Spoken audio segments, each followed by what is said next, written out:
Mais le bruit, c'est toxique.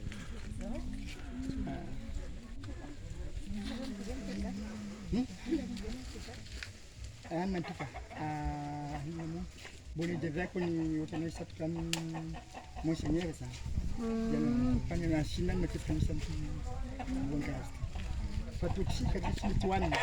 Udah wewe akatundu no kama mtundu zangu.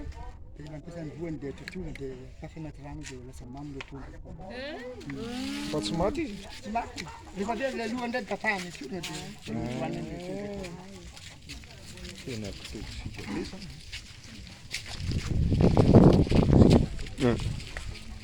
C'est pour faire le poison. Pour les pirates. Mais il a dit qu'on peut tourner au poisson. On pique un peu le truc et puis après on peut manger. C'est pas comme sans le venin. la tête. Ah ouais, ouais.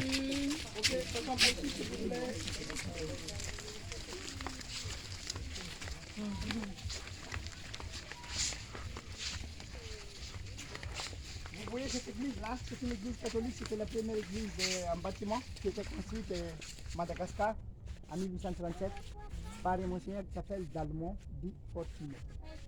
Et en face aussi, il y a une petite île là, mais elle est reliée avec des digues. Elle s'appelle Île Madame. Vous voyez là, il y a une grande maison là, on la voit d'ici. C'était la palais de la reine d'ici. Elle s'appelle Betty. Et en plus, elle est mariée avec un caporal militaire français qui s'appelle la Bigorre. Et c'est grâce à la Bigorne aussi que la France avait eu cette île-là à cette époque, parce que le père de la reine Betty faisait une baille comme cadeau de mariage de sa fille.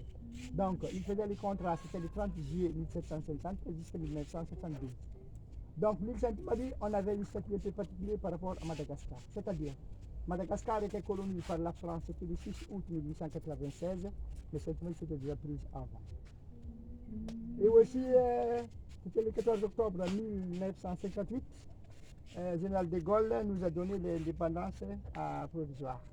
Mais à ce temps-là, ils ont fait une vote comme référendum, c'est-à-dire ceux qui sont nés avant 1960, ils pouvaient faire la demande pour avoir la nationalité française. Mais le problème, c'est qu'il y avait des conflits derrière. Ceux qui ne savent pas les conflits, ils sont tombés dans les pièges. C'est-à-dire, on peut garder les deux nationalités en même temps, mais la plupart des Malgaches d'ici, ils pensaient que c'était mieux pour eux de garder leur propre nationalité malgache. Ils ont abandonné leur nationalité française et maintenant ils sont perdus. Voilà. Et c'était le 26 juin 1960 qu'il nous a donné l'indépendance officielle. En 1664, Louis XIV et Colbert fondèrent la Compagnie des Indes orientales de l'océan Indien. Louis XIV c'était le président, les rois les plus longs au pouvoir de la France. Et Colbert, c'était le Premier ministre et aussi le ministre de l'Intérieur.